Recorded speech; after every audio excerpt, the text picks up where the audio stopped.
ಭೀಕರ ರಸ್ತೆ ಅಪಘಾತದಲ್ಲಿ ಟಿಪ್ಪರ್ ಲಾರಿ ಹರಿದು 4ನೇ ವರ್ಷದ ವೈದ್ಯಕೀಯ ವಿದ್ಯಾರ್ಥಿನಿ ದಾರುಣವಾಗಿ ಸಾವನ್ನಪ್ಪಿರುವ ಘಟನೆ ಬೆಂಗಳೂರಿನ ರಾಜರಾಜೇಶ್ವರಿ ನಗರದಲ್ಲಿ ನಡೆದಿದೆ. ಮೃತ ವಿದ್ಯಾರ್ಥಿನಿಯನ್ನ 21 ವರ್ಷದ ಕೃತಿಕಾ ಎಂದು ಗುರುತಿಸಲಾಗಿದೆ. ಈ ದುರ್ಘಟನೆಯಲ್ಲಿ ಕೃತಿಕಾ ಜೊತೆಗಿದ್ದ ಮತ್ತೊಬ್ಬ ವಿದ್ಯಾರ್ಥಿನಿಗೂ ಗಂಭೀರ ಗಾಯಗಳಾಗಿವೆ ಎಂದು ತಿಳಿದು ಬಂದಿದೆ. ಗೆಳತಿ ಹಂಸಾ ಜೊತೆ ಕೃತಿಕಾ ಸ್ಕೂಟಿಯಲ್ಲಿ ತೆರಳುತ್ತಾ ಇದ್ರು.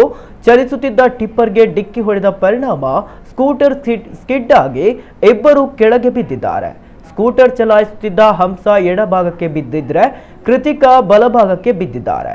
ಈ ವೇಳೆ ಹಿಂದಿನಿಂದ ಬಂದ ಟಿಪ್ಪರ್ ಲಾರಿ ಕೃತಿಕಾ ಮೇಲೆ ಹರಿದ ಪರಿಣಾಮ ಸ್ಥಳದಲ್ಲಿಯೇ ಕೊನೆಯುಸಿರೆಳೆದಿದ್ದಾರೆ. ಹಂಸಾ ಗಂಭೀರವಾಗಿ ಗಾಯಗೊಂಡಿದ್ದು ಆಸ್ಪತ್ರೆಗೆ ದಾಖಲಿಸಿ ಚಿಕಿತ್ಸೆ ಕೊಡಿಸಲಾಗುತ್ತಿದೆ ಎಂದು ತಿಳಿದು ಬಂದಿದೆ. ಕೆಂಗೇರಿ ಸಂಚಾರ ಪೊಲೀಸ್ ಠಾಣೆಯಲ್ಲಿ ಪ್ರಕರಣ ದಾಖಲಾಗಿದೆ.